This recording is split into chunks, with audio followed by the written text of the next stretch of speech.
Are you tired of the same old pro wrestling? Then check out the amazing action on Powerslam.tv, the biggest indie pro wrestling channel in the world. Get over 4,000 hours of the best pro wrestling events from over 110 of the biggest names in the industry from over 15 countries around the globe. Get your free trial today at Powerslam.tv. The following is brought to you by the Social Suplex Podcast Network.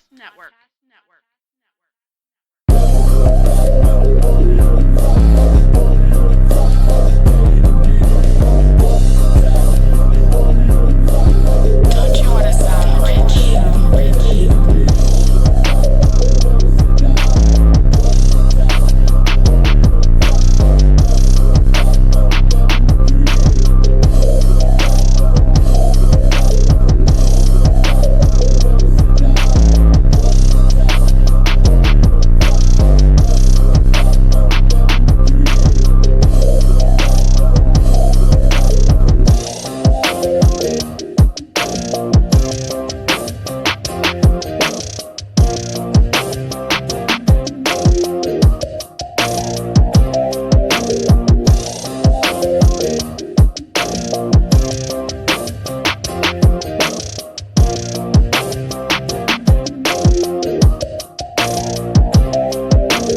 Welcome everyone to episode 25 of your favorite podcast about all things elite. Welcome to All Things Elite.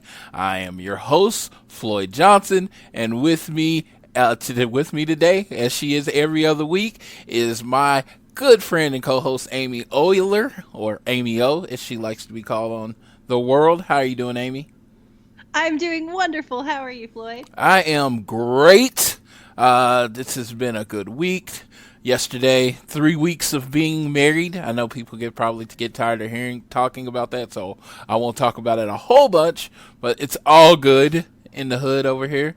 And football has started, and so my life is good because there is a couple of religions when you're from Oklahoma. There's Christianity, and then there's football. So, yeah. Yeah, so that's awesome. So you're diving right in and getting ready for football season, huh? I am, and it's weird because, the first show, not the first show, the what is it, All Out in Chicago. That night is August 31st at 7 p.m. It's actually the first time in my life I've actually had to choose between wrestling and football. Oh, I'm a diehard Florida State fan, booster, and all that good stuff. And their first game is in Jacksonville, which is hilarious. Their first game is in Jacksonville at 7 p.m. against Boise State. So it wasn't just, hey, you can't be in two places in the same day. You can't be in two places at the same time because the game starts to the minute at the same time as All Out. So choices. So I actually had tickets to that game, and then they announced All Out in Chicago. And since I went to All In, I made a decision that I really do want to be in every show that they do in the Sears Center. So I made a choice to sell my Florida State tickets to go to wrestling. I feel that is a top fan right there. That's legit, dude. Yes, it makes me a really awesome fan of AEW, but I feel like a really shitty fan of Florida State. That's okay, though. I'm sure that you will make it up to Florida State. And, there's the Jacksonville Jaguars, too. There's tons of football action in Florida. Yes. You can make it up. Yes, I was like, is it so funny? Because everyone's like, man, you're a true AEW fan. But I was like, yeah, that's it. I am. I want to be there. And it was funny. I even said I had made the decision to go to the football game. I was like, I'm going to go to the football game. Well, I was in Memorial Day weekend, I was meeting up with, doing all my meet and greets, and I met with Cody. He said, you're going to be in Chicago, right? Yeah, and that changed. I was like, yes, I'm going to be in Chicago. Well, at that point, you told Cody Rhodes, so yes, you can't go back on that. yeah. I was like, yeah. And it was just like in the moment, I was literally going to tell him about my football game, but I just like the first thing that popped in my mind, yeah, I'll be there. And then after I said that, I was like, okay, yeah, I'll be there. And I called up my brother, who's a big Florida State fan with me, and he was like, yeah, I want to go to. He's like, I've never been to Chicago. I want to go to Chicago. I was like, okay, that made it really easy, because I thought I was going to disappoint my brother by saying, hey, the game we were planning to go to, we're going to this one now. And he's like, no, I want to go there. So, and I get to meet all my wrestling friends. Get to meet my brother, who I honestly say his name's Kenneth. He is completely responsible for me being the person I am and a wrestling fan. So, oh, that's wonderful. Well, it'll be really great to meet him in Chicago. Yeah, that's what I was thinking. I was like, dude, my two worlds get to meet yet again, and so that'll be cool. But let's get this started. I want to start the show by reminding you, this episode of All Things Elite, all episodes on the Social Suplex Podcast Network are brought to you by PowerSlam TV. PowerSlam TV is where you get access to over 4,000 hours of content from over 110 of your favorite wrestling brands from countries all around the globe onto your laptop and mobile devices. If you use the code Social Suplex, you get the first month free. To you, Amy. All right, so of course we are super excited for All Out in Chicago, but AEW has had some big news this week outside of Chicago. They just had their tickets go on sale for their first show in Washington, D.C. at the Capital One Arena. They sold out quickly. There were varying reports on the time that they were sold out in. Some people said that they sold out within 15 minutes. Other people said that it was sold out within a couple of hours. All I'm going to say is that we were on the website as soon as tickets went on sale. We were trying for 40 minutes straight, several browsers open, several devices. We could not get tickets. That's okay, though, because there will be plenty of other opportunities to watch AEW on TNT live and in the audience. That said, I am so excited that they sold out this show. That's a huge landmark show for them. Of course, Double or Nothing was as well, but to have their first TV show sell out, they're going to start off on TNT with a packed house full of passionate, excited fans that are absolutely in on AEW, and that is going to be absolutely exciting. Floyd, did you get tickets to Washington, D.C.? Will you be there with AEW on TNT for their first show? Painstakingly, I did. I had to rely on the AEW fam, the hashtag AEW fam, as we call them. I was trying to get tickets, of course. I was trying to get a ticket. I literally thought I was going to have the easiest time because I only wanted one ticket and I really didn't care where it was. So generally, when you're trying to buy one ticket, you have an easier time than when people trying to buy 2, 3, and 4. I didn't care who I sat by, just wanted one ticket. I never got through. Well, the AEW fam, I was talking to Tiffany, and she's like, hey, my friend has these tickets, and she's like, she has 2. I was like, I'll take them. And then it was funny because I said, I'll take them. And I was like, so where are they and how much does she want for them? Because I didn't even know that, but I was like, I'm going. I was like, I'm going, so I don't care. So she was great, charged me face value, bought both tickets. So now I have 2 tickets and I only needed 1. So my friend Josh, who I went to WrestleMania with, we've been to a lot of wrestling things. He lives a couple hours outside of DC, and I remembered that. So I was like, hey, dude, want to roll with me? And he's like, yeah. So he's going to the show with me. That is fantastic. And also, I want to give a shout out here to our hashtag AEW fam, because this group is the best group of AEW wrestling fans out there. And it really does feel like the entire fan base is this tight-knit community. But specifically, I want to shout out to those who sell tickets at face value, because, man, when you're sitting there refreshing on Ticketmaster or whatever ticket outlet, and you're just watching your chances dwindle until you're just out of luck, those StubHub prices get so inflated and so ridiculous. It can be very disheartening when you want to see something and support something as much as we do AEW. So for the people who have extra tickets and they end up going face value, that is just amazing and good on you, because you are a part of the people that make this community what it is, which is an awesome AEW fan. Yes, and I want to definitely, I was pulling up the account so I could actually shout her out, because the reason I say that is because she had 2 tickets. It was pretty much announced sold out. She could have went conservative and doubled the price, and that ticket probably would have sold in a few seconds. Like, if she just didn't go crazy. She's All Elite Soci. All Elite Soci. That's her name on Twitter, and she hooked it at SOCYD. She hooked me up, and I was like, I was really all about that. She was awesome that she showed it to me for face value. Like I said, you know, I've definitely sold tickets for face value. I take people with me all the time, but it's just not everyone's like that, and she definitely didn't have to do it. Absolutely. Well, dude, shout out to All Elite Soci and Tiffany for making that connection happen. We've done that as well for Double or Nothing. It's something where, you know, again, this is a community. This is a community of people, a community of fans, and everybody is in it to see AEW succeed and to support them and to get to experience these sort of events together. And I really do think that, you know, with AEW's first show, their first show on TNT is going to be one of those experiences that you'll remember forever. And it's also great that we keep saying that Double or Nothing was the same way. All In was the same way. All Out will be the same way. It's really great that AEW has these experience shows and these wonderful fans that are in the spirit of it all together. Yes, and I just want to throw out here, because I'm really horrible about giving our Twitter at times, but it's at AT Elite Pod.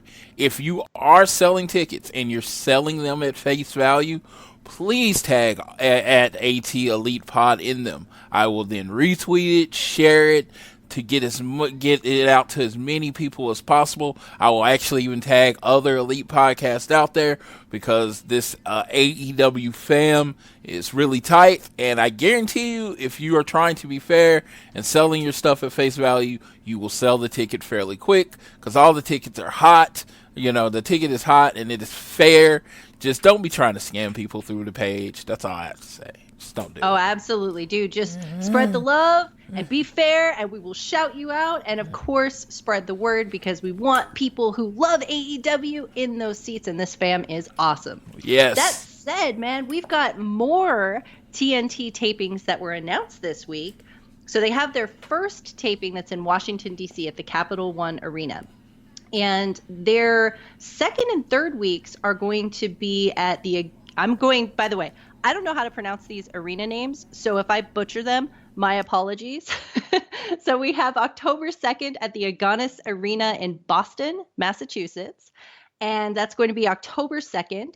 October 9th at the Liacoris Center in Philadelphia. I'm pretty sure I got the name of that wrong, but it sounds like a dinosaur, so I am sticking with it in honor of Luchasaurus. Liacoris. Tickets for these shows will officially go on sale for episodes 2 and 3 next Friday, August 16th at noon Eastern, 9 a.m. Pacific at AEWTix.com. That's AEWTIX.com. Now, the great thing about these shows is that tickets range from about $20 to $90. That to me is crazy, especially because these shows are taking place in wrestling hub cities. These are places where people are going to go to these shows. You've got diehard wrestling fans excited to see AEW. They're on the East Coast.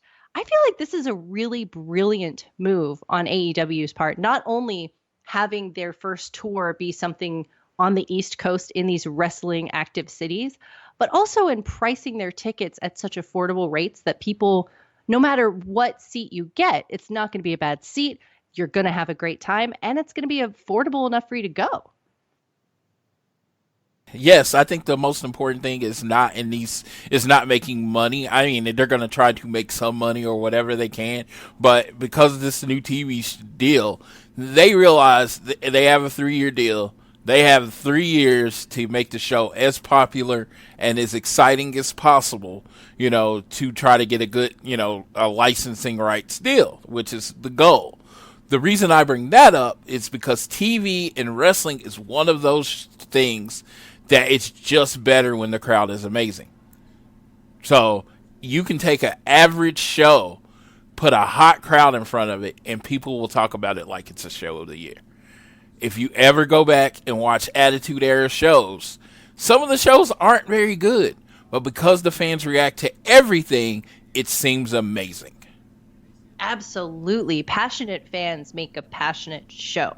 I mean, that's one of those things where you feel the energy. It's so exciting, not only just being there in the crowd physically and in person, but if you're not there, hearing that energy from the crowd just radiates everywhere because you can feel that excitement. You can feel that passion. You can feel the thrill of what's happening in the ring magnified by how people are reacting to it in the crowd. And when you've got a passionate wrestling fan base like AEW has, and you're making these calls to go into, die-hard wrestling territory areas, that's brilliant. I can't wait to see where they go. And I keep saying that I want them to come my way. I want them to come to Phoenix. Phoenix isn't a huge wrestling city. There's no reason for them to come here, but it would be awesome if they did.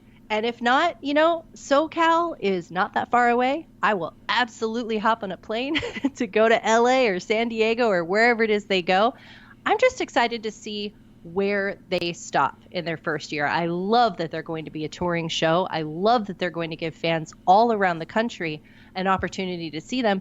And I also love that they're not leaving other places out either. They've already been talking about wanting to hit up the UK because fans in the UK are wanting to see them. So who knows where they're going to end up going? Yes, I completely agree. Toronto is hosting SummerSlam this week. They're always been a hot wrestling bed. And that's what I'm like. And it's unlike WWE. And this is not a negative towards WWE. For once, I'm bringing up WWE in a very positive light. A lot of times, people in New York know WWE is going to come through every 3 months, right?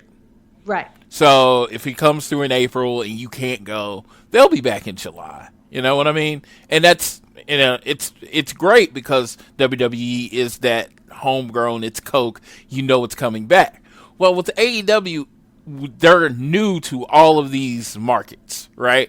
So, and because the tickets sell so hot, so when they do go to New York, it's going to be like, okay, I got to get a ticket. I don't know that they're going to be back in 3 months. I mean, it's something that you have to fight when you're any type of company like that, where, Cirque du Soleil, what is it? What am I thinking about? The Trans-Siberian Orchestra. When they're coming back every year, it's not, you don't have that sense of urgency. Right now, AEW does have that amazing sense of urgency going, where it's like, if you don't get a ticket right now, you might not be able to. Well, also because their shows are going to sell out so fast that you're like, okay, I got to be there as soon as they go. Yeah, because that's New York is absolutely my guess for week 4.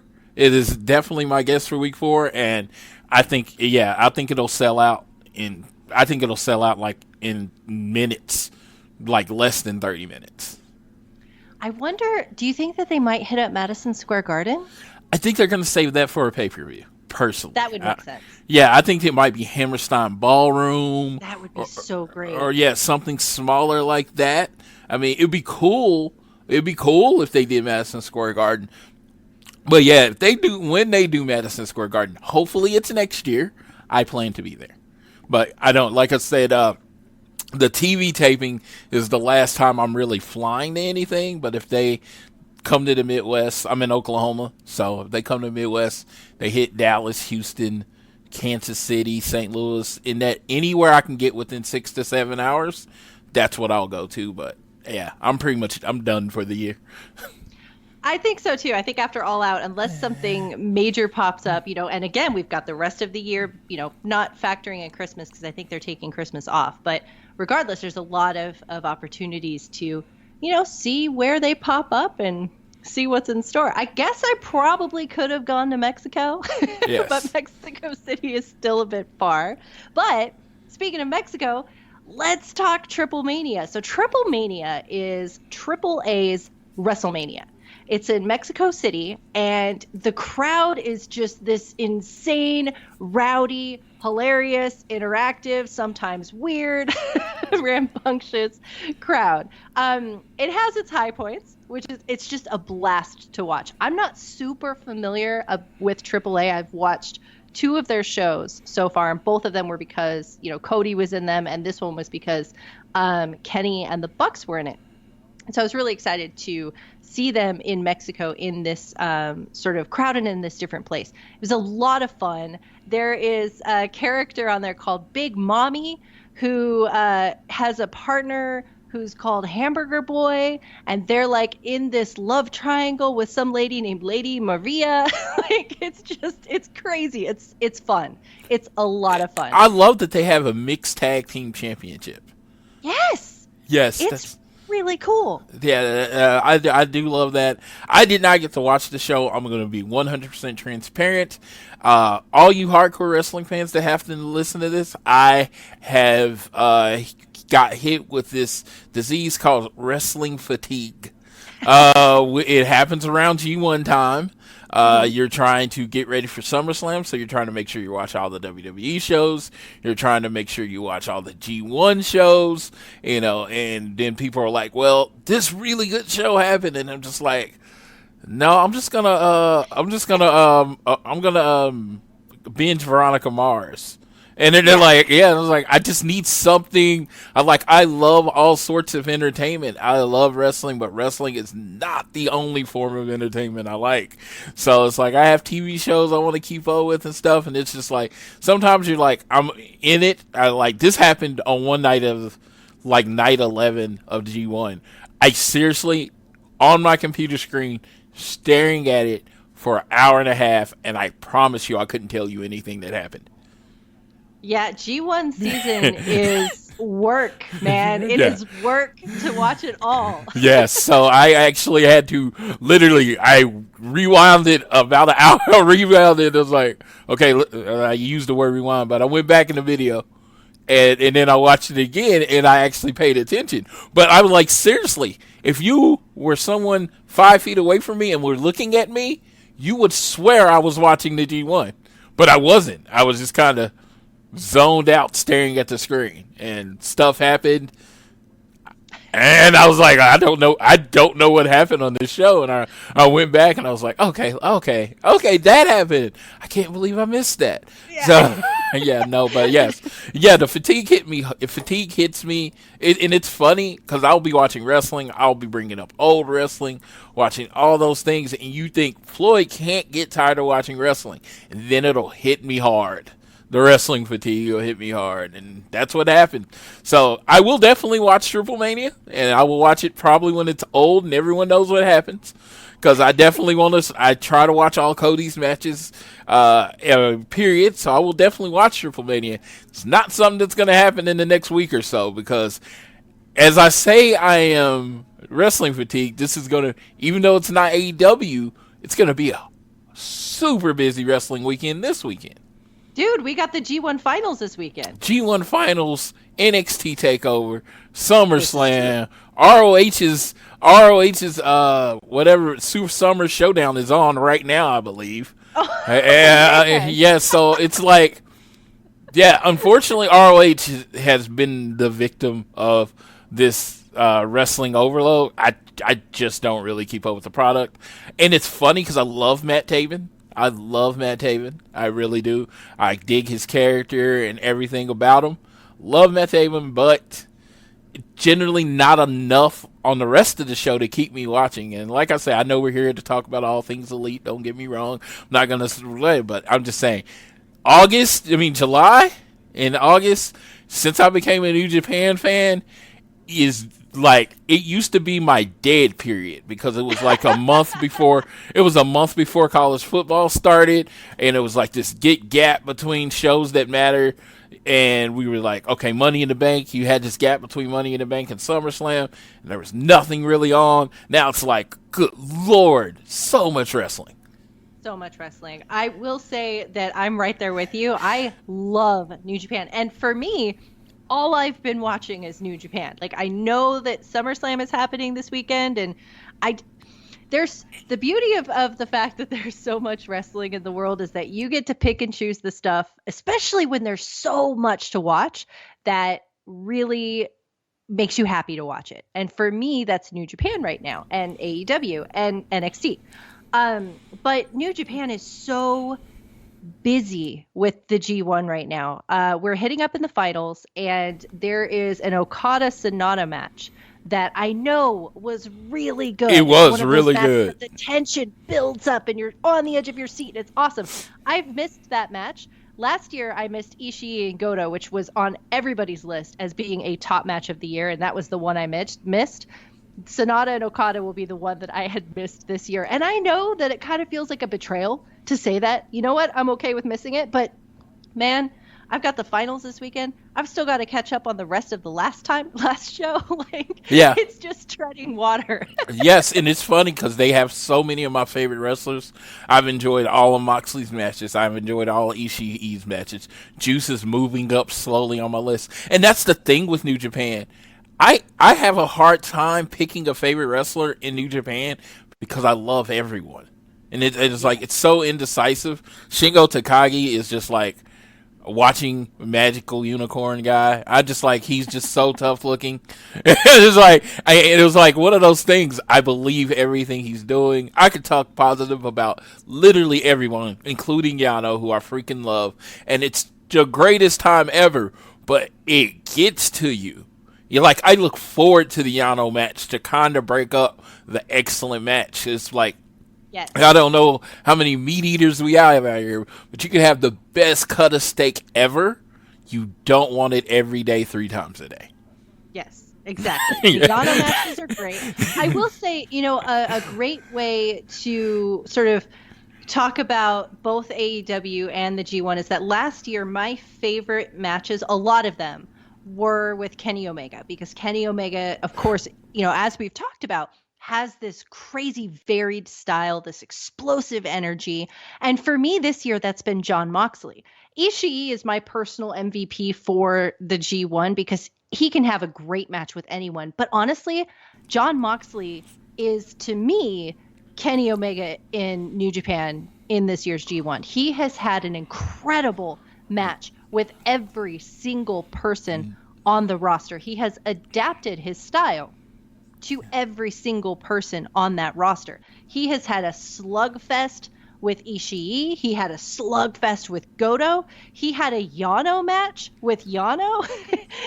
He played to Naito's strengths and his character work and had a great match with Naito, with Jay White. He has really shown as this huge presence, both in his ring work and in his character work and in his adaptability, and with Shota Umino, who is the young lion, who is Red Shoes, the referee, son.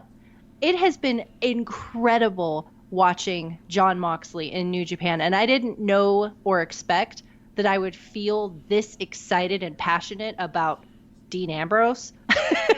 But Jon Moxley is incredible. And so having someone who sort of lights that fire of intrigue and excitement is really fun and a joy to see. And to tie that back to Kenny Omega, that was what I saw in Triplemania in Mexico City. It was awesome seeing Kenny Omega because it felt like, I don't know, you've got this big arena, you've got the dark lighting, you've got the bright blue lights, and you see Kenny Omega come out. It's his first time ever wrestling in Mexico. And he walks down the ramp, and you've suddenly got big show Kenny Omega. You've got Tokyo Dome Kenny Omega energy. And it felt so good to see that Kenny Omega. Because we've seen Kenny in AEW shows, of course, but there hasn't been that this is Kenny Omega. And oh my God, we got to see that at Triplemania. We got to see this big energy Kenny Omega. We got to see this crazy style. Like, he's flying around because he's in Mexico there with AAA. This is all luchador wrestling. So he's flying around. He's doing spots with the Young Bucks. He's also staring down Pentagon, which was a huge callback to their match that they had together at All In. And that made me want to see a rematch between the two of them so badly.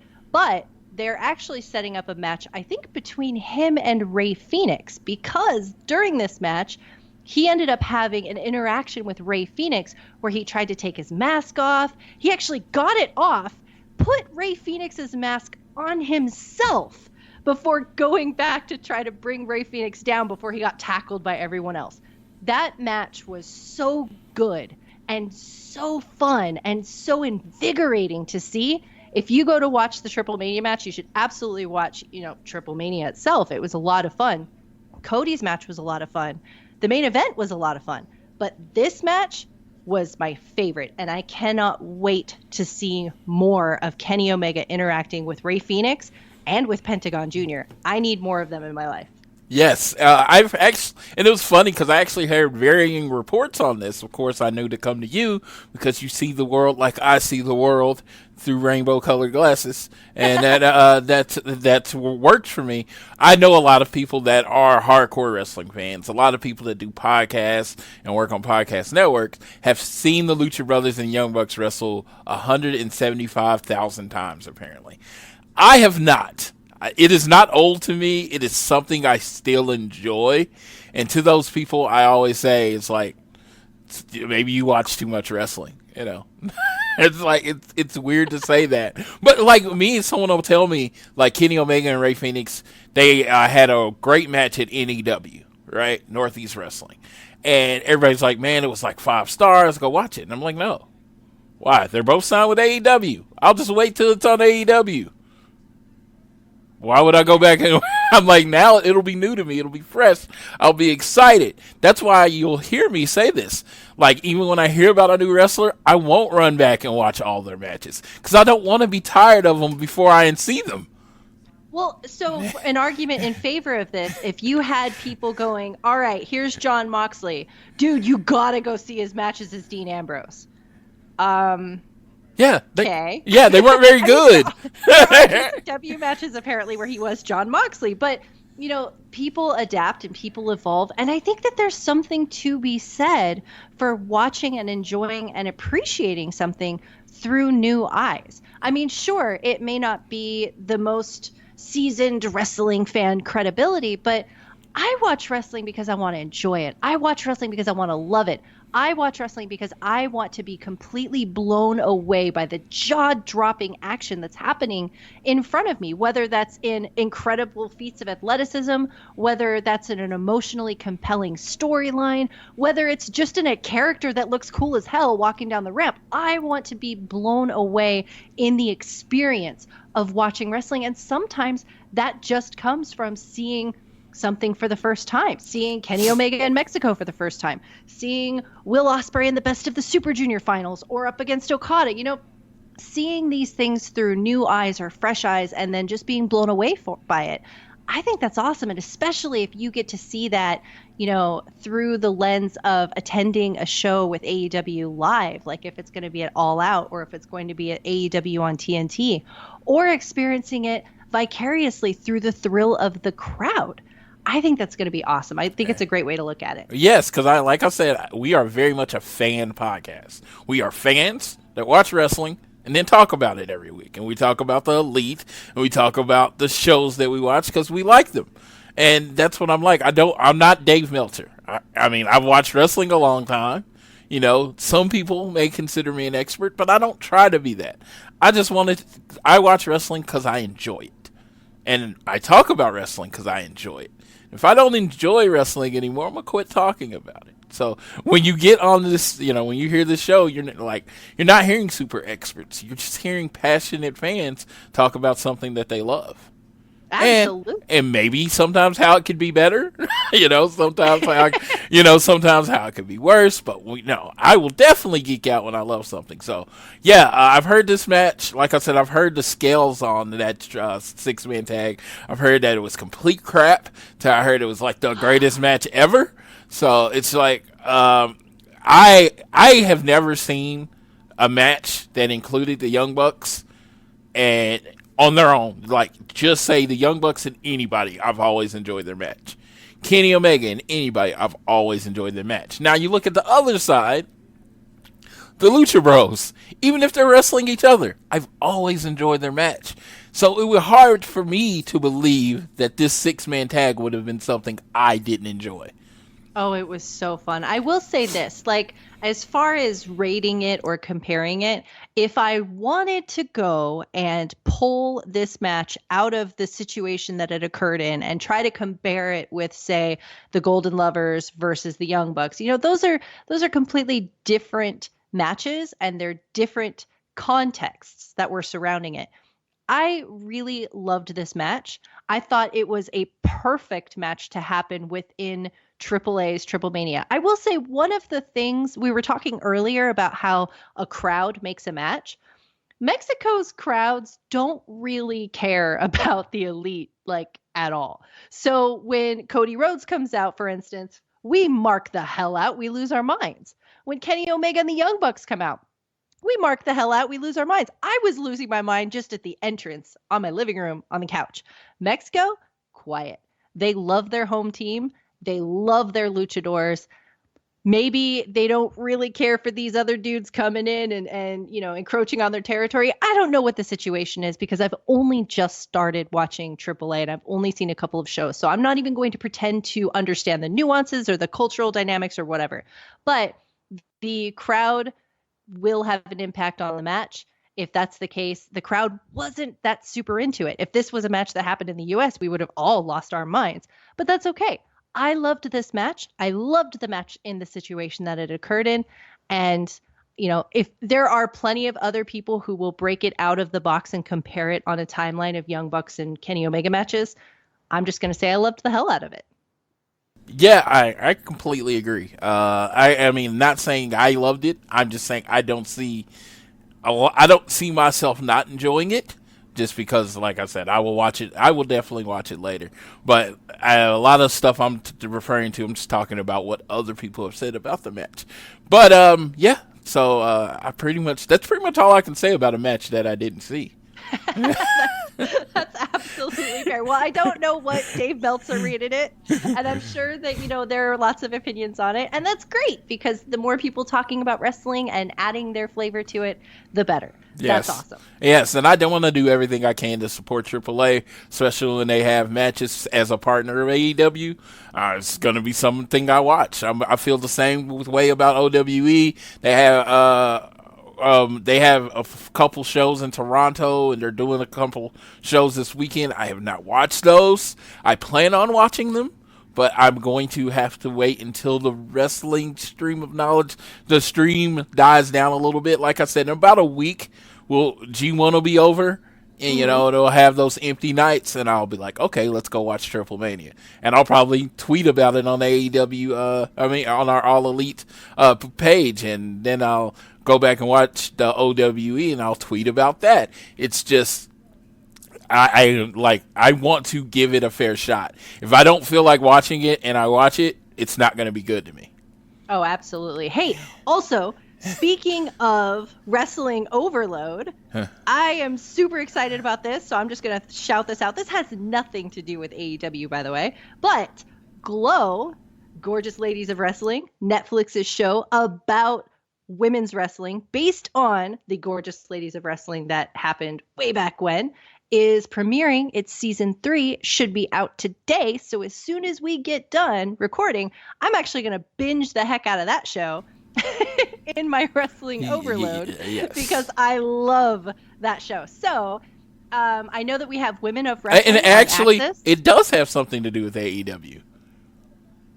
Our awesome Kong. Kong is yes, she is welfare queen on the show. So make sure you watch our AEW roster member, Awesome Kong, on that show. See, we can talk. We tied it in. Yeah, tied it in. Awesome Kong and Welfare Queen is one of my favorite characters on the entire show. She's amazing. So season 3, premieres today. It's released. Go binge it. Go see what the gorgeous ladies of wrestling are up to as they head up Las Vegas, and sit yourself down for a good time with Awesome Kong. There we go. Yes, I binged the show, this old Amazon, and I say old, it came out in 2013. It was an Amazon original called Betas, and like one of their episodes is about wrestling. And I actually messaged Tiffany about this because I thought it was so funny. The show, they have an episode that a billionaire wants to take this little company national and go up against Vince McMahon. The wrestling company he's taking over is called AWE. Oh my God. It is so hilarious. The wrestling company is called AWE, and it's basically in all essence it's PWG because the show's based in San Francisco. So it's a California-based wrestling company. It's PWG because the Bucks were on there. I think I saw Willie Mack. He was wrestling Brian Kendrick. The ref, the California ref, I think it's like the one that's already on BTE. He was on the show. There was like a bunch of different wrestlers on the show, and it was so cool. Now, like I said, the Young Bucks were on there, so definitely AEW related or in the Elite universe. So if you ever get really, really bored, I'm not saying this is must see, but if you ever get bored and you don't have anything to watch, they only had one season and it got canceled. But yeah, watch Betas on Amazon. I saw it this week, and it was like the fact that the show was called AWE. And I was like, didn't Matt and Nick say when, I think it was on an old Being the Elite episode where they were talking about the sort of like how AEW came together, and they were bouncing around the name AWE, and I was laughing because of the similarity with WWE, but that must have been where that came from, because they talked about that as being an idea for a name. Yes, I'm like, man, I was like, when I saw it, I was like, this is so weird, because it's like we're living what this guy was trying to do now. And of course, the billionaire is played by Ed Begley Jr., who is a brilliant actor. Love him. Yeah, he just plays everything with such, a quirkiness. And it was just like, yeah, this is not Tony Khan. It's definitely not Tony Khan. But, it was just weird because it's like, you know how they say The Simpsons tell the future, and they have like episodes where I think it was like The Simpsons said Donald Trump was going to be president. That's kind of how I felt about this show. It was like they told the future because, you got to be real. Every major company, Target, Walmart, Sprouts and Whole Foods, every company, once you become successful, there is generally a major competition next to it. And then WWE ran unopposed for a very, very long time. You knew someone was going to do it eventually. Oh, man, and it's going to be so exciting to see how this plays out, dude. Yes, and we were definitely on the ground floor of it, and I do love that, and I love watching this grow so much every day with every announcement, everything that they do. I've been loving watching this grow. But Cody had a match at Triplemania. I did not watch it, which is shocking. I feel like I betrayed Cody.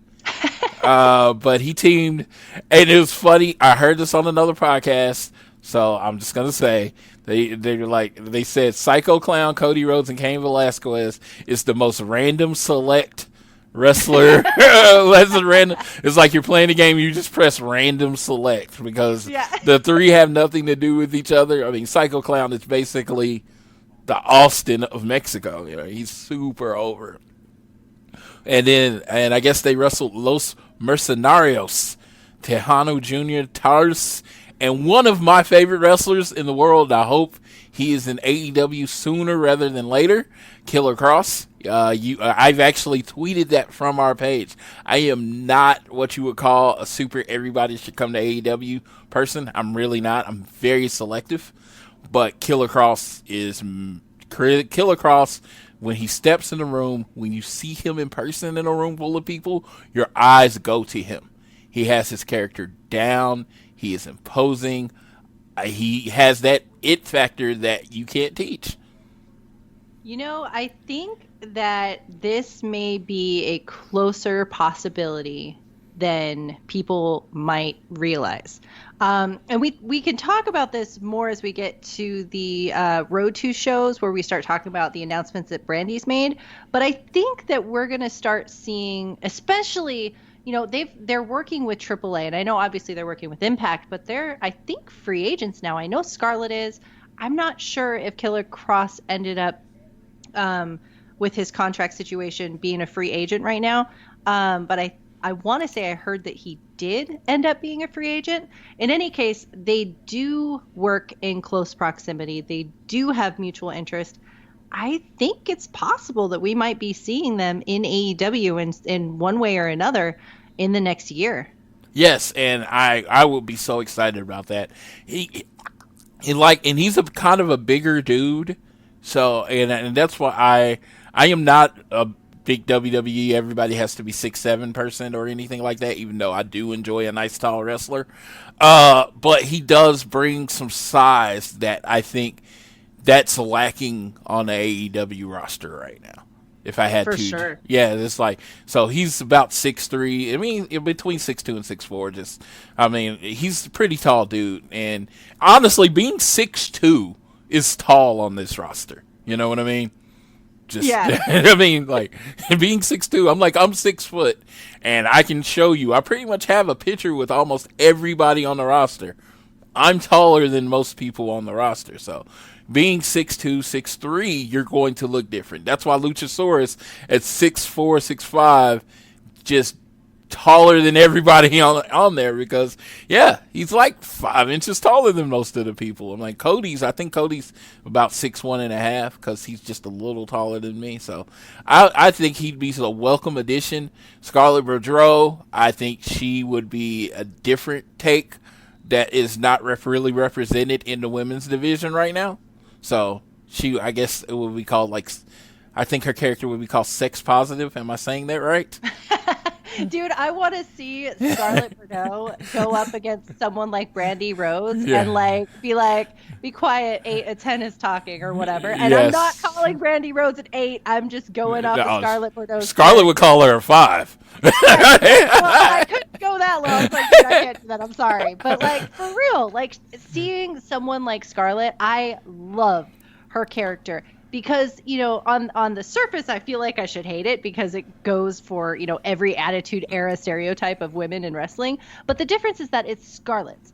It's her creation. It's her ownership. She owns everything about what she's doing. And I think that's awesome. I think it's fun to watch her. I love her banter with other people. I love her character work. She and Sammy Guevara at AAA, at Triplemania, they were hilarious. They were really fun together. They were great. They worked as a great team. They also apparently decided to work in conspiracy theories into their match somehow. It was campy. It was fun. It was ridiculous. But it worked. And it also worked again because of that energy that she exudes, where she has this sexual prowess and this confidence that isn't done at her expense, but is done for herself as her own sense of power. And I love that a lot. Yes, and like I said, it was kind of cool AEW being not just the top 4, but you had Sammy G being represented on the show. I know he was worked with AAA before AEW, but still now he's kind of representing AEW. So I'm glad that he was there. I've heard the women's table ladder and chair match was nuts. Yeah, it was really crazy. It was a hardcore match, but I think there was also an injury in that match. So it was wild. It was absolutely wild. But dude, Tessa Blanchard, man, she is a freaking rock star. And everybody in that match was a rock star. Literally everybody in there just came out looking strong. It was awesome. It was badass. I loved it. Injuries, though. Yeah, if you ask me about Tessa, she is on most of the days one of my favorite wrestlers, and I mean that I didn't say women's wrestler.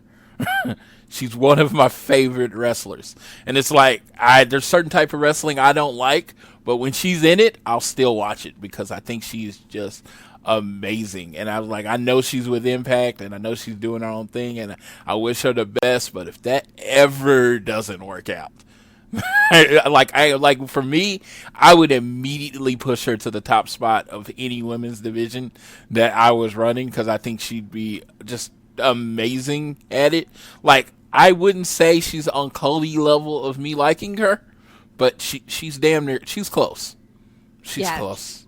She's amazing. Absolutely amazing. It's going to be really fun seeing who ends up stepping through the doors at AEW. Yes, it's going to be really fun. And as far as women, it's about to get really exciting. We're going to talk about that in a minute, but it's just like, I'm really looking forward to what they got planned and who signs. And, that's the great thing about wrestling now. It's like back when, for a lot of years it was WWE. It's like, when are they going to WWE?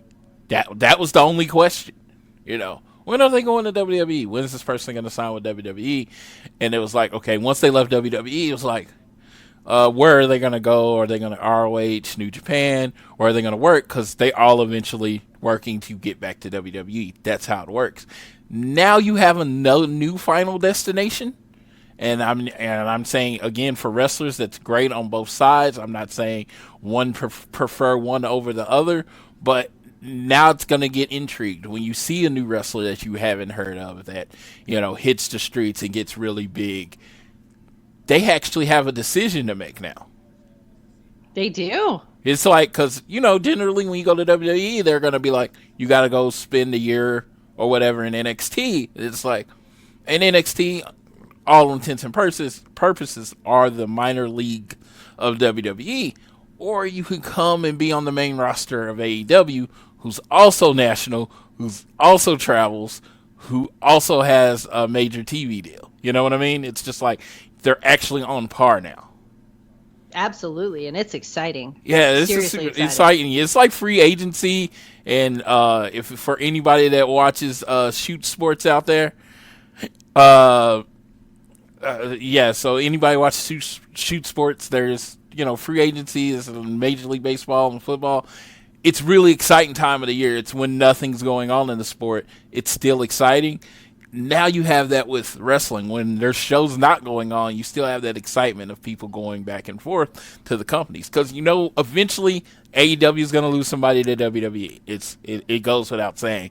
And that's going to be exciting. And then occasionally you're going to get, WWE losing somebody to AEW, which that's going to be exciting. It's just going to be altogether more fun. What if we get someone from New Japan to AEW? Dude, and it was funny because it was like about a month ago, and I was looking, I was like, I was thinking Sonata, because he is not a contract guy. Yeah, he's a free agent, and they've been tossing him. Dude, okay, real quick. So for our listeners who are vaguely familiar with New Japan, Sonata is the only person to have won over Okada in the G1 so far this year. The only person. They have tossed him a very hefty bone of, hey dude, we like you. We really, really like you. They've been pushing him this year with really big matches, really great star power, really great energy. They gave him Okada. I don't want to say they gave him Okada because you got to keep with dude, this dude worked his ass off for it. But still, he won over freaking Okada. That's huge. So everybody is kind of looking at Sonata. I've heard rumors that there's WWE interest. There absolutely would be AEW interest.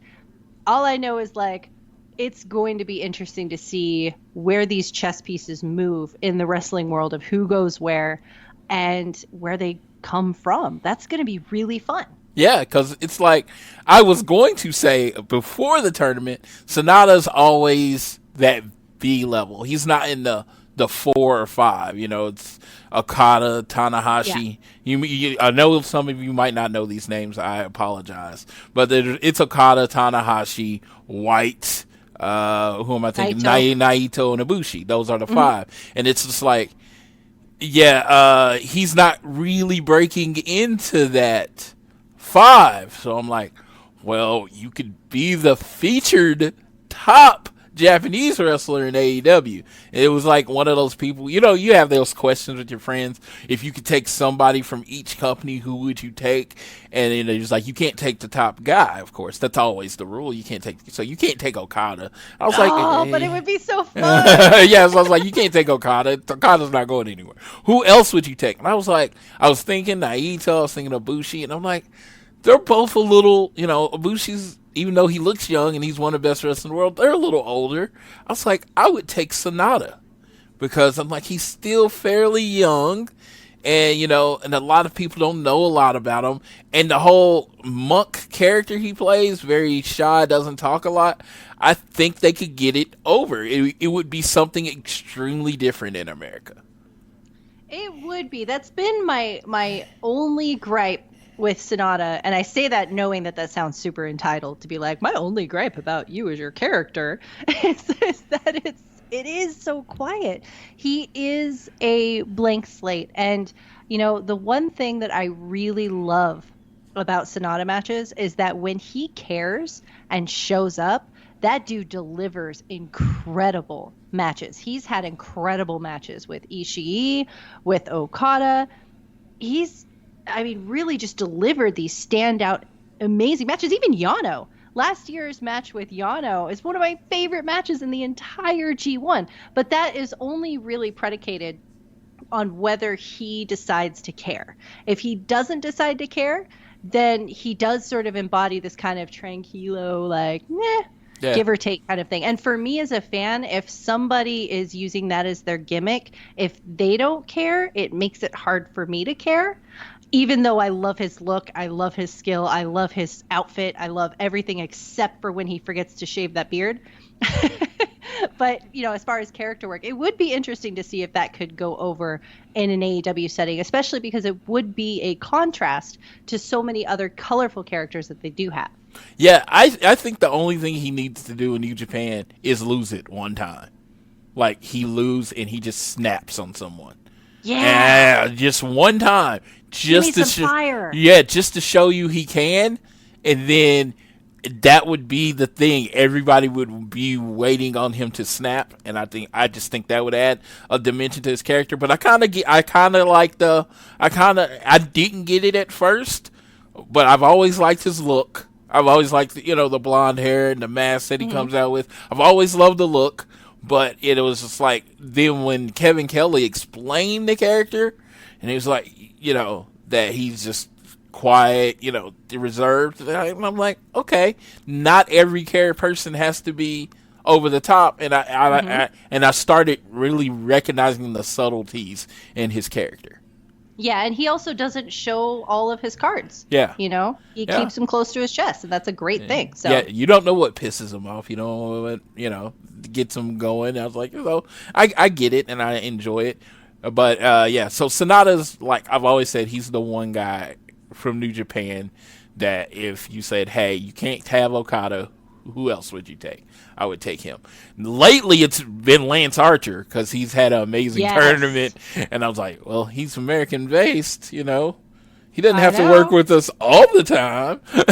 They could have a trade-off, Yes. I'm like, he doesn't have to be there every Wednesday. And that's the great thing about having the big roster and only 2 hours. Not everyone's going to be on every show, which is going to keep people fresh. It's like I've noticed with a different company, like a wrestler's been gone for 3 weeks and everybody's like, oh, is he hurt? And I'm like, what's wrong with just, giving him a break,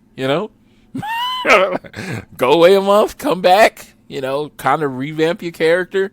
I'm like, it's a great way, especially if like you lose a feud with any company. If you lose a feud and you go away for a little while, come back a little more pissed off, a little more angry, you can, that's a great way to reboot a character.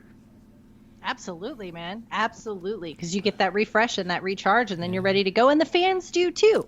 The fans get refreshed, and then they get excited to see you again, and you get this awesome pop. Or, people are excited to see you if they hate you, and they're still going to pop when they see you. Oh, dude, yes. I love, I've always loved the great work of heels. That's why I'm such a big fan of MJF, and it's just, someone comes back and they know how to get under your skin in 2019. It's very difficult. So because there's a line that you can't cross. And like MJF, I don't even think he sees the line anymore. He's crossed it so many times he doesn't even see it, and it for him the line. It yes, just goes behind him wherever like, he goes. It's like you know how you did something wrong. You say MJF wouldn't have even said that. That's how you know you went too far. Like. I think like I said, it's a great time to be a wrestling fan. Of course, we are in between AEW shows, so we don't have a lot to talk about AEW wrestling, but somehow they're still in the news every day.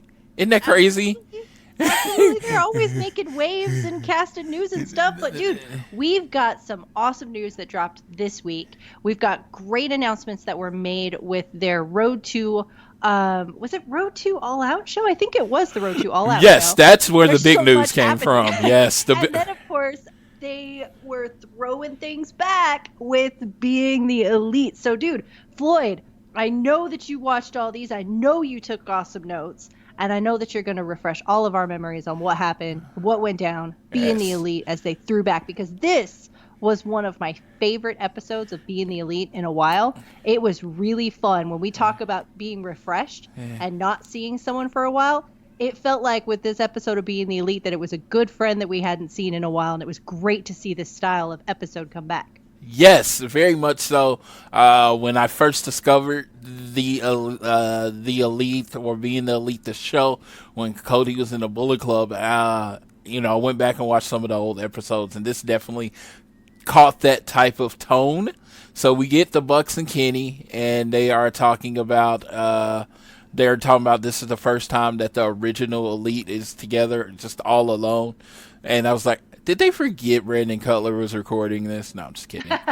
No, but they were all there, and they were all there, and he's like, yeah, let's throw back this episode. So we get the old intro to Being the Elite, and this is we got a lot of the travel blog stuff that we sometimes don't get it as much anymore. So we had the Bucks, and we got the Bucks said that them and Kenny, the original Elite, against Jericho and the Mystery Partners, will probably main event the first show.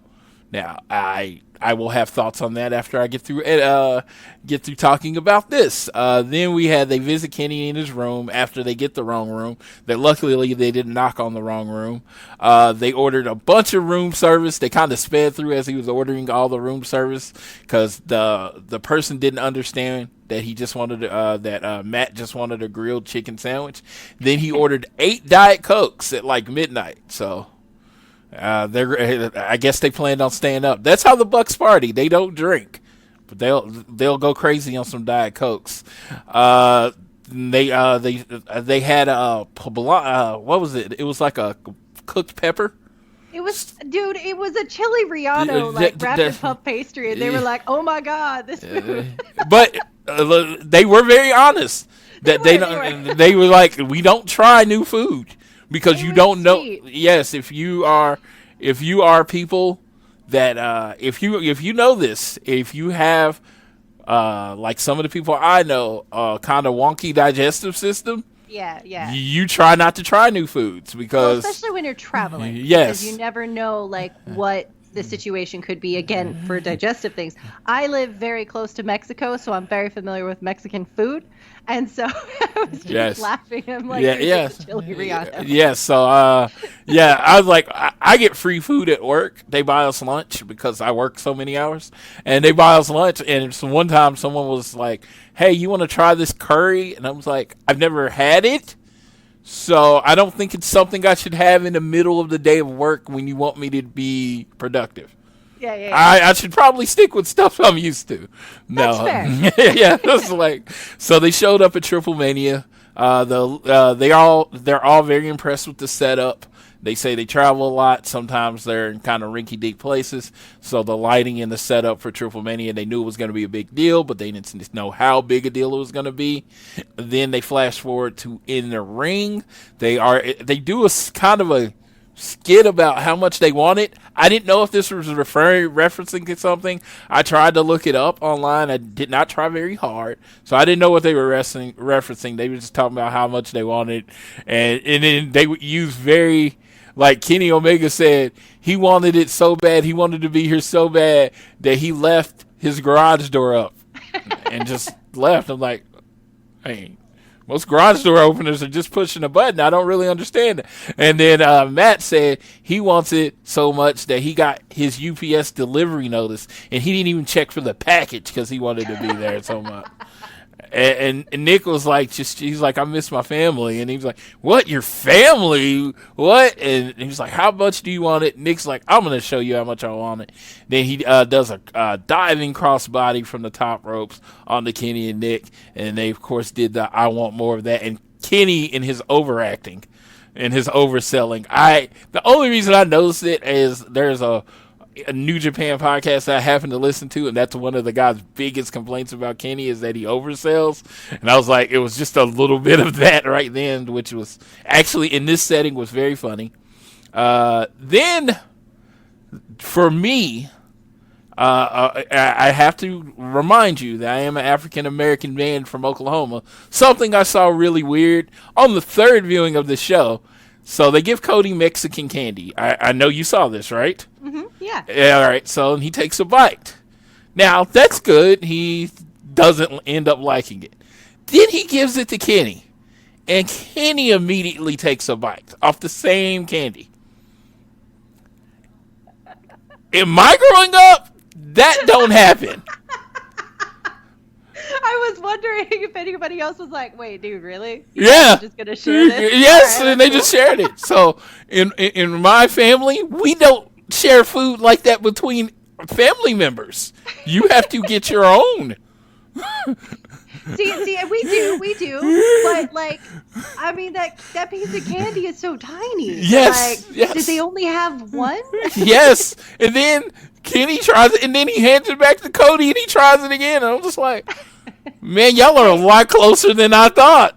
Exactly, dude. They're just close, man. They're close friends. They've traded blood, sweat, and tears in the ring. What's up with the little spit? Nothing. Yes. It ain't no thing. Yeah. Dirt off your shoulders. Absolutely. I was just like, as how I was raised, I was like, and like I said, I watched it twice and didn't notice it. The third time while I was taking notes for the show, I was like, huh. No, they didn't. Yeah, they did that. And it was like, and then he passed it back and he ate it, and I was like, huh. And so much so that on my little group on Facebook, I asked, I'm gonna put it lightly. I said, is this something white people do? Because this is not something that the African American people that I have been around would do. They would make you either get your own piece of candy or you don't get to share this piece of candy. I actually noticed it back on, I don't remember if you remember the episode where they went to Mexico like the last time, and they were trying to coffee Coke, and everybody was just drinking out the same can. And I didn't even notice it at all. Just like on this third viewing, all of it just washed over me. I'm like, this is just something they do. You know, I will say, we do that with our friends though too. Like if it's just, hey, do you want to try this? You try it. But like maybe when you're filming it, it's like, wait, what? But yeah, I mean, like, you know, if I go to like happy hour with my girlfriends, and you know we each get our own drinks or whatever. If we take a drink of something and we're like, oh, this is really good, you want to try it? Like we'll just pass it around. People try it. Like that's totally a thing we do. Yes, and it's funny because when I asked my friends and kind of took my straw poll, there was very much a racial divide. Wow. Yes, all my Caucasian friends, which I have a ton of them, said, hey, no big deal. Depends on how close we are and what we're sharing. All my friends of African American descent, nah, that's nasty. That's hilarious. Yes, and like I said, like watching this, like, oh my God, they didn't. What the hell just happened? And I'm not a germaphobe or anything like that. I even tell more than a germaphobe. That was just how we were raised. If somebody wanted some of your drink, you tell them to go get a cup and you pour a little out for them. They don't put their mouth on your can. It was like it's. You guys are like civilized, like Yes, it's just like it's so weird, and it's like honestly, yours is more convenient Yes, it's quicker.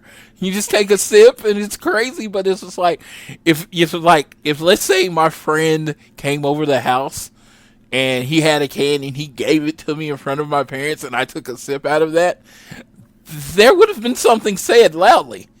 Oh man, really? Yes. That's kind of awesome. They would have been like, "What? Are you?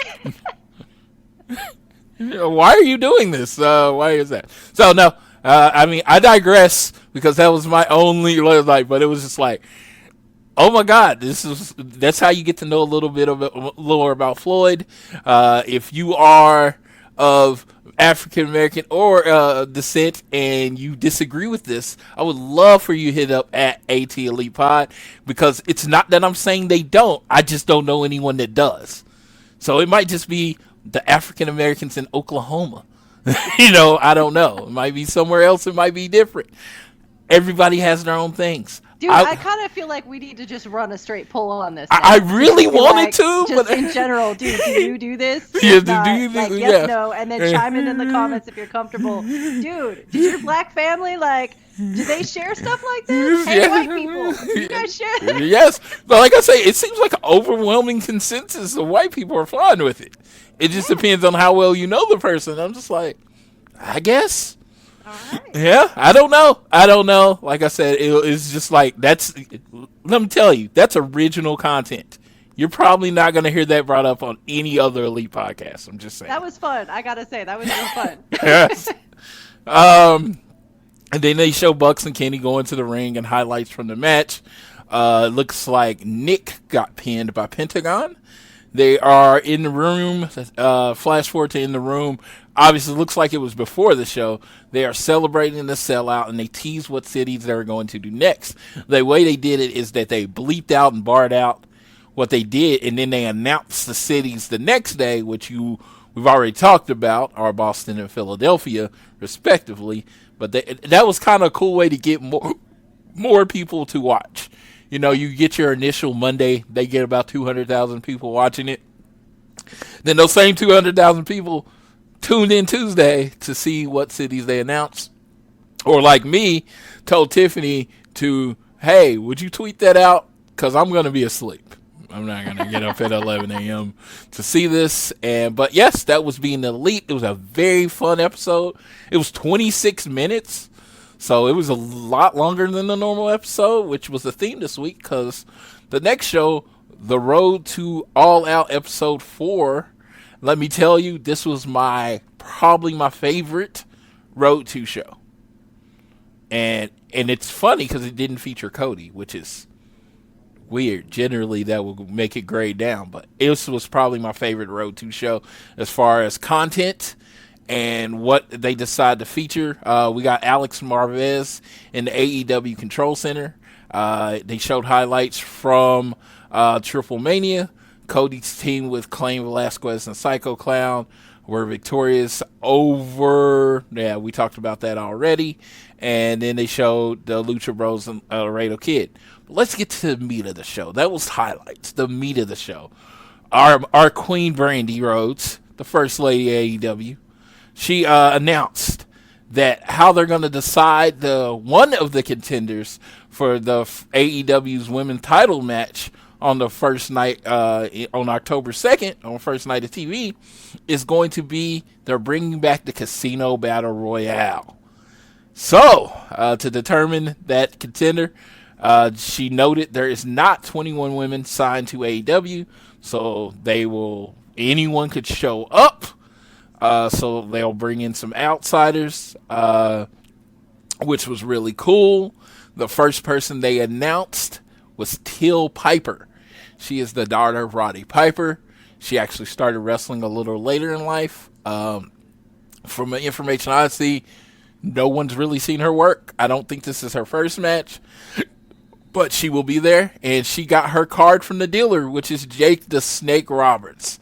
So he was dealing out the cards and saying a little lines, and I thought that was pretty cool. And he dealt Till Piper the card, and we got a little controversy. I don't know if you've heard about this. Jake Roberts was smoking while he dealt out the card.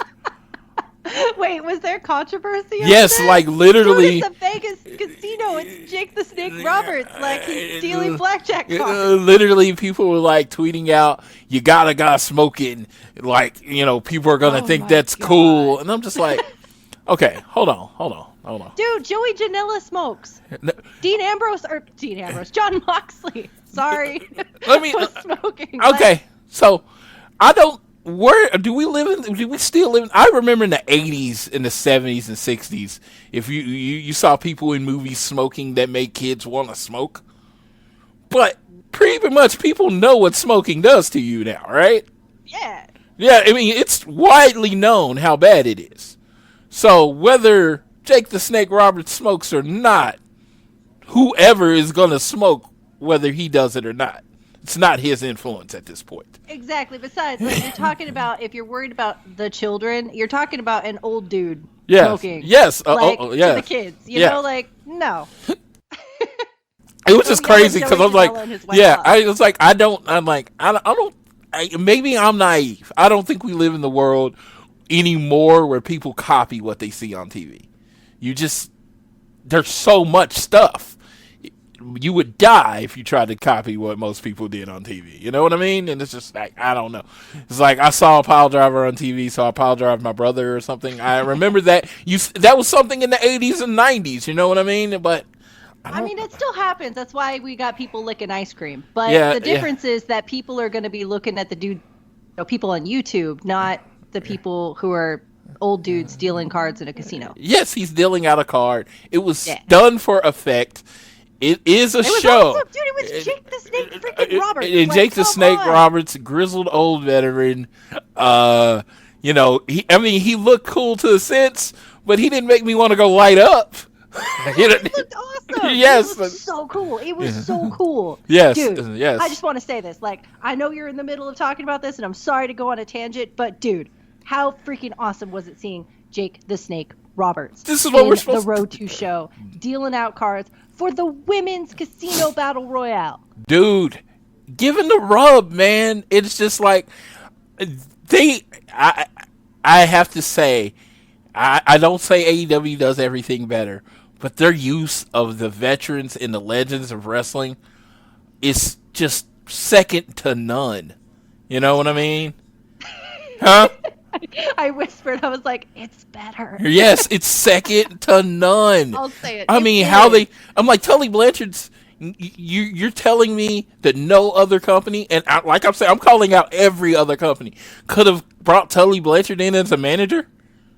The way they do it, though, too. Yes. It's not just bringing them out to get themselves over. Yes. It's bringing them out to put over the next generation, to show their strengths, to show their knowledge, to show their prestige. It's taking all of this energy that they have, this excitement around a legendary career, and then choosing someone, handpicking someone to mentor them.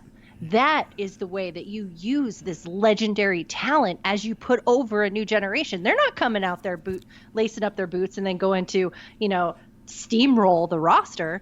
They're coming out to build everyone up, and they're doing it in such a slick, polished way. The production on this is just amazing. Yeah, and I just it was just so done, and it was just like it gave them the rub. It gave the Casino Royale Battle Royale very much.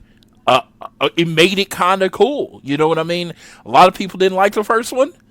And it's just like it has changed kind of the dynamic of this one. So he then deals out the second card, and you find out it's Ivelisse. Ivelisse, who I'd heard many rumors that she was starting with the WWE soon. She is now going to be in the Casino Battle Royale. I am actually a fan. I've met her. She's freaking awesome. And she did Joker quotes from The Dark Knight. So I thought that was pretty cool. And then the bitch is back, and I only call her a bitch because that's how she refers to herself. I would never call this actual woman a bitch because I am afraid of her. Jazz, her mask is like one of the coolest masks in wrestling, and she pulls it off, and she's intimidating. She's bald. She is the undefeated NWA Women's Champion. She actually relinquished the title, and she got a card from Jake. And then we get some kind of announcements of other people going to be there. But until they get their card, we're not going to talk about them. So it's Teal Piper, Ivelisse, and Jazz. Those are the people that actually got their cards. That is awesome. You know, my husband and I, we were watching this, and he was thrilled about Jazz coming out. Now, she's completely new to me, so this is going to be one of those situations where my gap in watching wrestling will probably become very apparent. But I'm really excited to see her because everything that I have heard is fantastic. Her look was great. Her mask was great. Her energy was great. She is a confident, powerful force. Yes. And so I'm really excited to see what she looks like in the Casino Battle Royale and also whether she sticks around. Yes, she is a legit badass. Like, seriously, original ECW chick, WWE. It was like she was one of the people they brought to the WWE, and you couldn't mess her up because you had to treat her seriously because she wasn't gonna play any of the stupid stuff. I love Jazz. I love her aura. The most comparative I got is like Taz. She just has this badass aura about her. It's just like, and she's like, I think she's close to 50, and she still has that badass aura about her. And like I said, I'm afraid of her. So straight up, and that's not even a kidding. She could tell me to do anything, and I'd be like, okay, ma'am, sorry. Jazz is just one of those chicks. I saw her at NWA 70. She defended her title against Penelope Ford, I believe. And and she won that match, and she just looked as badass, as awesome as ever. And then we get a profile from Nyla Rose talking about being a lot more open about her transitioning. And I thought she came off as very babyface in this interview. What did you think? Oh, absolutely. You know, the thing that I really loved about this was that it gave Nyla Rose a voice for herself, for her story, for her identity. One of the things that we have talked about anytime this has come up from the very get-go was that AEW didn't broadcast themselves on some PR mission about how great they were about Nyla's story. They've given this platform to Nyla to address anything she wants in the way that she wants to do it. And I thought it was really wonderful to get to know her on kind of what felt like an intimate level, getting to know her history, see pictures of her from her childhood, get to know her story through wrestling, and also kind of get to know like her state of mind and where she was at when she got the call to go to AEW. I thought it was really great to see her as who she is. And I think that that's really going to ingratiate a lot of people to her character, to her as a wrestler, and to her story within AEW. I really loved the way that they did this. I loved that they gave her the floor and let her just talk and say whatever she wanted about herself. I thought this was really sweet, and I loved getting to know her more on that level. I completely agree with everything you just said there. I'm such a fan. I thought this was such a thing, and it was just like she was talking about how the first group of people that accepted her were like the wrestlers in her wrestling community. And they said once she transitioned, that her actual personality came out more. And those are things that are like, I tell people about my wrestling community, and I just tell them how accepting and how loving most of the people are. And this was everything that I could just point to this video and like, yeah. Like, that's why I always say I have my family, then I have my wrestling family, and the fact that how she glowingly talked about being accepted is just like, even though we're fans and they are wrestlers and there's a different dynamic on both, you still get those same type of relationships.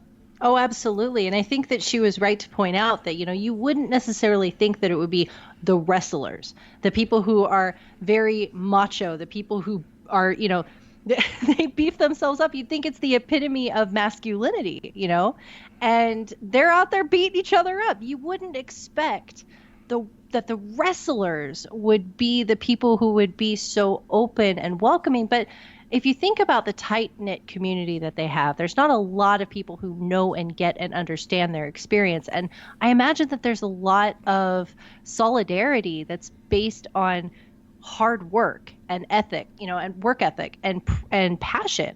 And if you have that, and if you're there day in and day out, and you're, helping set up the ring, and you're helping, in the background, and you're also putting in the work in the ring, and you're supporting each other, that's a really wonderful thing to have. And I think that that's also something that we do find a lot in the wrestling community. Sure, there's bickering about, promotions that people like or wrestlers that people like.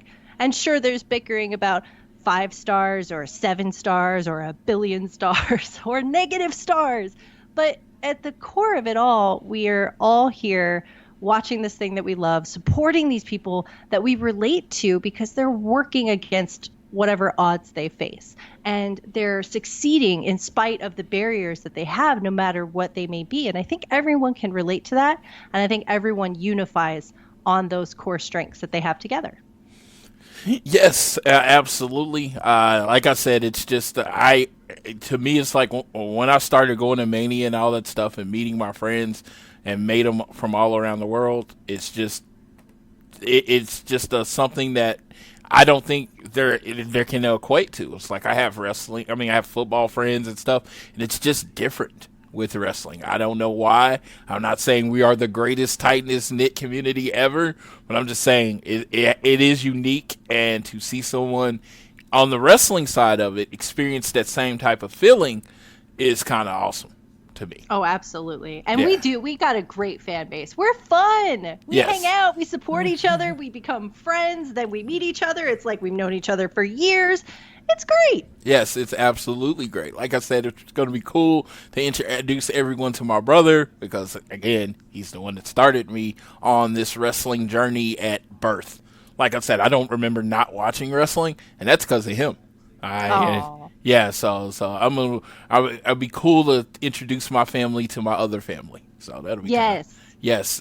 We just got kind of breaking news, I guess, at the Hog Show tonight. The Bucks were wrestling against Private Party. The whole Hog roster came out and attacked both of them because, they're AEW people. And Hangman came out and made the save. And it was announced on October 9th. The first match on that show will be Private Party versus the Young Bucks in a first-round match for the tag team title tournament. Breaking news. You will probably get that information on this week's Being the Elite probably also. But you got it here first. The show that was recording while it happened. So that is amazing. We're going to get our first round of the tag team tournament. Yes. On October 2nd? October 9th. October 9th. Yeah, October 9th. Sorry, it was so breaking news. Whoa, what? Yeah, Bucks versus Private Party in the first round of the tag team tournament on October 9th. That is awesome. They're kicking it off. That's great. Yes, and, with the women's match going on a second, that's what I was going to bring up. That was the only thing I was going to bring up. So the Bucks, and I know nothing's card subject change, nothing's final. So the Bucks and Kenny versus Jericho and his mystery partners to main event the show. I think that is great, but I think it would have said so much more if the women's title main evented the first show. Oh, yeah, that would be really cool. Yeah, I just think if it's for a title, and titles are supposed to be the most important thing, it should main event the show. Now, again, with it being mystery partners, there's probably going to be some surprise that breaks the internet, of course, it being on TNT. Don't get me wrong. I'm not saying it's going to suck. I just said it would have just made more of a statement on AEW if the women's match was the main event. I'm curious to see who is going to be who are going to be the contenders for this Casino Battle Royale for the women's championship tournament. Yes. Because Brandy said that, there were going to be some new faces. They had people yet to announce, and that you might even see your favorite that you wouldn't have expected to see. I'm hoping Tess is in it and Jordan Grace. I'm hoping Impact allows that to happen. That would be amazing. I think Scarlett's going to be in it too. Yes. And since it's a battle royal, them getting thrown out, it doesn't, lose anything. They're not putting anybody over. It's just getting thrown out of a battle royal. So I don't think it would hurt them anyway. And since it'll be on TNT national TV, if they throw out, hey, these ladies are from Impact Wrestling, that would give their company the rub. And since Impact and AEW have somewhat of a okay relationship because, Kenny Omega and Cyrus, they're friends. So Don Callis they're friends. They're like family. Jericho and Don Callis, they're friends. Mm-hmm. So they have that positive working relationship. So it only could do good to have them on there. And like I said, Tessa Blanchard's one of those people, anytime I can see her wrestle, her and Jordan, I am absolutely there. They're amazing. So we may end up seeing something like AEW Impact AAA that mirrors New Japan ROH CMLL. Yes, definitely. I could see the NWA Women's Champion is Sienna. I could see her being on the show. There's pretty much anyone that's not signed with WWE. There's a chance they're going to be on the show. Yeah, it's going to be really awesome to see. I'm really excited, especially because AEW has developed a trend now of having strategic surprises coming out at big shows. And All Out is their last show, I believe, before they start with AEW on TNT. So to have that be not only going back to the place where it all happens, the place where it all began. And, the Sears Center, where they have a plaque on the building commemorating All In. This is a place that is close to the heart of All Elite Wrestling and the people who have created it. There's that, but there's also, this is the last big show before they debut on TNT. So any big surprises that they want to throw out to entice people to watch TNT, I think we're going to see some big things happen at All Out. I definitely do. I think hopefully they got the whole Pac situation handled, because I in my mind I see him making some type of appearance at the show. Because I think they wanted to have his stuff taken care of before TV started, and I think they want to get their roster and get their buzz-o-meter going. And don't be surprised when you see AEW people on every talk show that you've ever seen heading towards it. But I'm really looking forward to what they're going to do. They rarely disappoint me. So yeah. And we'll get to be there to see it live. We do get to be there to see it live. Everybody in the crew, Tiffany, Sydney, Issa, Andy, of course, duh. Uh-huh. Yes, so we're gonna all be there, and I'm just gonna. I'm looking forward to it. It is literally making every day at work feel longer. Yeah. See, for me, it's a pleasant surprise because things are so busy in my house right now. Not to go on a tangent or anything, we've got school season starting, we've got science stuff taking off because fall's heading back in, so life is hectic. And then every once in a while, I look at the calendar and I'm like, dude, I'm leaving in 3 weeks to Chicago. Oh my God. It's like this wonderful dream that just hits me with reality, and it gets so exciting. And then I get caught up in life, and then a couple days later, I'll be like, dude, we got 2.5 weeks. Oh my God. Yes. I am so excited. Yes. Did you do any of the meet and greets so far?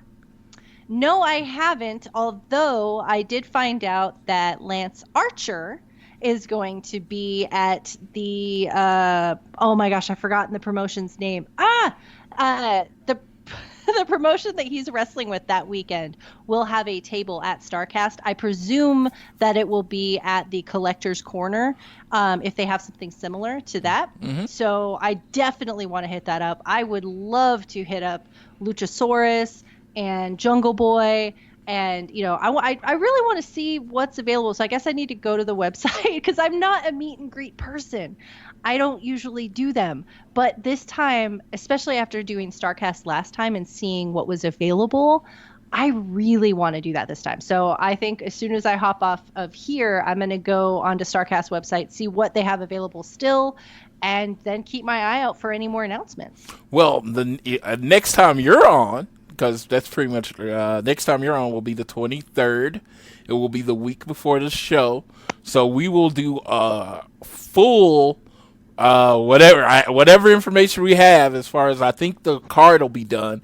We will do a full StarCast preview, what we're looking forward to, like we did before the last show, and then we'll do an all-out preview. So our next show with Amy will be the preview of that weekend. So that will be an action-packed full show, because what you'll get here is you'll get a lot of what shows and what stage shows that'll be going on at StarCast, because we both like to do that. I'm also a big meet and greet person, so we'll be talking about all the meet and greets available in the city. So even if you're not going to StarCast.com and checking it out, you can get that information here. Oh, absolutely. And I will be looking forward to seeing what your itinerary looks like this time around. Yes. Yeah. It is not going to be as packed. My brother will be with me. And, he probably will actually want to see some of Chicago if possible. Yeah, it's not really my thing. I'm usually standing in line somewhere, but I'm going to try to give him more of the experience. But it's going to be a lot of fun, man. We're going to have our go home show next week. We're going to get to hang out with everybody in Chicago. We get to see each other again. We get to see our hashtag AEW fam again. And we get to hang out with all of the wonderful wrestling fans who are all converging on this amazing city to see an amazing show and have an incredible experience together. Yes, absolutely. Just make sure you're following us on Twitter at AT Elite Pod. There's actually going to be a surprise coming out next week about, if you're not going to the show, ways you can watch it. And that'll be from me. I haven't even told Amy that yet. And surprise. And make sure you are checking us out on the Social Suplex Podcast Network. You would just put search Social Suplex on any podcast app of your choice, whether it be what is it, Spreaker, Podbean, whatever. Apple. Apple. Yeah, whatever it is, put in Social Suplex. Bring up the Social Suplex Podcast Network. That's where you'll find us. I realized, I actually listened to last week's show. I realized I never tell people where to actually find our show.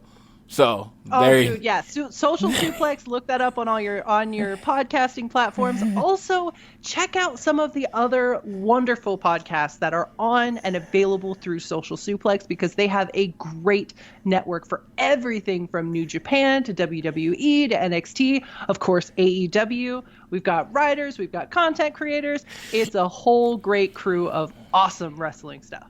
All right. Well, for Amy, I'm Floyd, telling you, whether it's homework or school, always do your best to be elite.